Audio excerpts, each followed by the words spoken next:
Ya, halo, assalamualaikum warahmatullahi wabarakatuh. Kembali lagi bersama saya Randi Fiska Rahman dengan NIM 7211419059. Di sini saya akan menjelaskan materi ke-9 dari Sistem Informasi Manajemen, yaitu keamanan informasi. Kebutuhan organisasi akan keamanan dan pengendalian. Dalam dunia masa kini, banyak organisasi semakin sadar akan pentingnya menjaga keseluruhan sumber daya mereka, baik virtual maupun fisik, agar aman dari ancaman baik dari dalam maupun dari luar. Sistem komputer yang pertama hanya memiliki sedikit perlindungan keamanan, namun hal ini berubah pada saat perang Vietnam ketika sejumlah instalasi keamanan komputer dirusak oleh pemrotes. Pengalaman ini menginspirasi kalangan industri untuk meletakkan penjagaan keamanan yang bertujuan untuk menghilangkan atau mengurangi kemungkinan kerusakan atau penghancuran serta menyediakan organisasi dengan kemampuan untuk melanjutkan kegiatan operasional setelah terjadi gangguan. Keamanan informasi. Istilah keamanan sistem digunakan untuk menggambarkan perlindungan baik peralatan komputer dan non-komputer, fasilitas, data, dan informasi dari penyalahgunaan pihak-pihak yang tidak berwenang. Tujuan keamanan informasi ada 3. Yang pertama, kerahasiaan. Yang kedua, ketersediaan. Yang ketiga, integritas. Manajemen keamanan informasi. Aktivitas untuk menjaga agar sumber daya informasi tetap aman disebut manajemen keamanan informasi atau Information Security Management (ISM). Sedangkan aktivitas untuk menjaga agar perusahaan dan sumber daya informasi tetap berfungsi setelah adanya bencana disebut manajemen keberlangsungan bisnis atau Business Continuity Management atau BCM. Manajemen keamanan informasi. Pada bentuknya yang paling dasar, manajemen keamanan informasi terdiri atas 4 tahap, yakni mengidentifikasi ancaman yang dapat menyerang sumber daya informasi perusahaan, mengidentifikasi risiko yang dapat disebabkan oleh ancaman-ancaman tersebut, menentukan kebijakan keamanan informasi, dan mengimplementasikan pengendalian untuk mengatasi risiko-risiko tersebut. Tolak ukur keamanan informasi adalah tingkat keamanan yang disarankan yang dalam keadaan normal harus menawarkan perlindungan yang cukup terhadap gangguan yang tidak terorisasi. Ancaman adalah ancaman keamanan informasi merupakan organisasi, mekanisme, atau peristiwa yang memiliki potensi untuk membahayakan sumber daya informasi perusahaan. Pada kenyataannya, ancaman dapat bersifat internal serta eksternal dan bersifat sengaja dan tidak sengaja. Ancaman internal dan eksternal. Ancaman internal diperkirakan menghasilkan kerusakan yang secara potensi lebih serius jika dibandingkan dengan ancaman eksternal. Dikarenakan pengetahuan ancaman internal yang lebih mendalam akan sistem tersebut.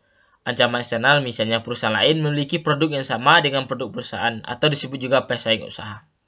Tindakan kecelakaan dan disengaja. Tidak semua ancaman merupakan tindakan disengaja yang dilakukan dengan tujuan mencelakai. Beberapa merupakan kecelakaan yang disebabkan oleh orang-orang di dalam maupun di luar perusahaan sama halnya.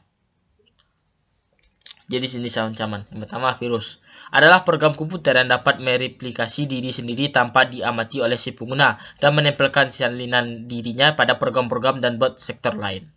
Yang kedua, worm, program yang tidak dapat mereplikasikan diri sendiri dalam sistem tetapi dapat menyebarkan salinannya melalui email. Trojan horse, program yang tidak dapat mereplikasi atau mendistribusikan diri sendiri namun disebarkan sebagai perangkat. Adware, program yang memunculkan pesan-pesan yang iklan yang mengganggu. Software, program yang mengumpulkan data dari mesin pengguna. Risiko keamanan informasi.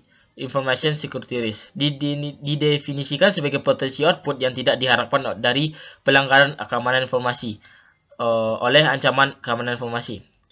Semua risiko mewakili tindakan yang tidak terorisasi. Jenis-jenis risiko. Yang pertama, pengungkapan informasi yang tidak terorisasi dan pencurian.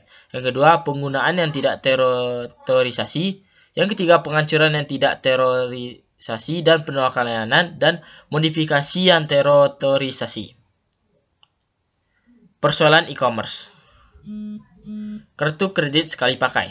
Kartu sekali pakai ini bekerja dengan cara berikut. Saat pemegang kartu ingin membeli sesuatu secara online, ia akan memperoleh angka yang acak dari sistem web perusahaan kartu kredit tersebut.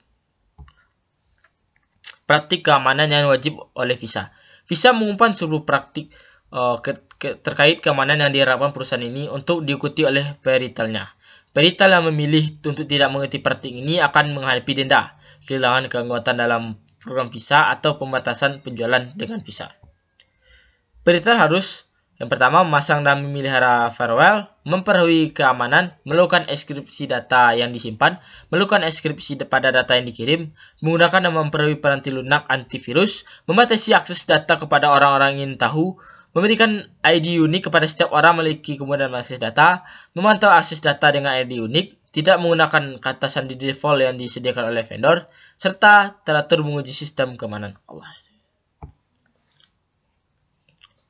Manajemen risiko atau manajemen risk. Manajemen risiko merupakan satu dari dua strategi untuk mencapai keamanan risiko. Risiko dapat dikelola dengan cara mengendalikan atau menghilangkan risiko atau mengurangi dampaknya. Ada 4 langkah dalam manajemen risiko, yaitu identifikasi aset-aset bisnis yang harus dilindungi dari risiko. Kedua, menyadari risikonya. Yang ketiga, menentukan tingkat dampak pada perusahaan jika risiko benar-benar terjadi. Yang keempat, menganalisis kelemahan perusahaan tersebut. Ya, ini tabel dari yang tadi. Kalau ada kelemahan tingkat tinggi, kelemahan tingkat menengah, kelemahan tingkat rendah. Ada dampak parah, dan dampak signifikan, dan dampak mirror. Selanjutnya, setelah analisis risiko diselesaikan, hasil temuan sebaliknya didokumentasi dalam laporan analisis risiko. Isi dari laporan ini sebaiknya mencakup berikut ini mengenai tiap-tiap risiko. Yang pertama, deskripsi risiko, sumber risiko, tinggi tingkat risiko, pengendalian yang diterapkan pada risiko tersebut, para pemilik risiko tersebut, tindakan yang direkomendasikan untuk mengatasi risiko, jangka waktu yang direkomendasikan untuk mengatasi risiko, dan apa yang telah dilaksanakan untuk mengatasi risiko tersebut. Kebijakan keamanan informasi. Perusahaan dapat menerapkan keamanan dengan pendekatan yang bertahap, diantaranya fase pertama, inisiasi proyek, yang kedua fase 2, penyusunan kebijakan, yang ketiga fase 3, yaitu konsultasi dan persetujuan, fase 4, kesadaran dan edukasi, fase 5, penyebarluasan kebijakan. Kebijakan yang keamanan yang terpisah dikembangkan untuk keamanan sistem informasi, pengendalian akses sistem, keamanan personel, keamanan lingkungan fisik, keamanan komunikasi data, klasifikasi informasi, perencanaan, kelangsungan usaha, dan akuntabilitas manajemen. Pengendalian. Pengendalian teknis adalah pengendalian yang menjadi satu di dalam sistem yang dibuat oleh para penyusun sistem selama masa siklus penyusunan sistem. Pengendalian akses dilakukan untuk proses 3 tahap yang mencakup identifikasi pengguna, autentifikasi pengguna, otorisasi pengguna. Sistem deteksi gangguan. Logika dasar dari sistem deteksi gangguan adalah mengenali upaya pelanggaran keamanan sebelum memiliki kesempatan untuk melakukan perusakan. Salah satu contohnya yaitu virus protection software. Firewall. Konsepnya itu dibuat untuk suatu pengaman untuk semua komputer pada jaringan perusahaan dan bukannya pengaman terpisah untuk masing-masing komputer. Ada 3 jenis firewall. Firewall penyaring paket, firewall tingkat sirkuit, firewall tingkat aplikasi. Pengendalian kriptografis. Data dan informasi yang tersimpan dan ditransmisikan dapat dilindungi dari pengungkapan yang terrorisasi dan kriptografi, yaitu penggunaan kode yang menggunakan proses-proses matematika. Pengenalan fisik yaitu melaksanakan pengenalan fisik hingga tak ada tahap tertinggi dengan cara menempatkan pusat komputernya di tempat terpencil yang jauh dari kota dan jauh dari wilayah yang sensitif akan bencana alam. Meletakkan pengendalian teknis pada tempatnya. Pengendalian teknis dikenal dengan sebagai untuk keamanan perusahaan. Biasanya memilih dari data ini dan menerapkan kombinasi yang dianggap menawarkan pengamanan yang realistis. Pengendalian formal yaitu mencakup berperilaku, dokumentasi prosedur dan praktik yang diharapkan, dan pengawasan serta penjagaan perilaku yang berbeda dari panduan yang berlaku. Pengendalian informal yaitu mencakup program-program pelatihan dan edukasi serta program pembangunan manajemen. Mencapai tingkat pengendalian tepat yaitu dengan cara pengendalian teknis formal, informal, dan teknis.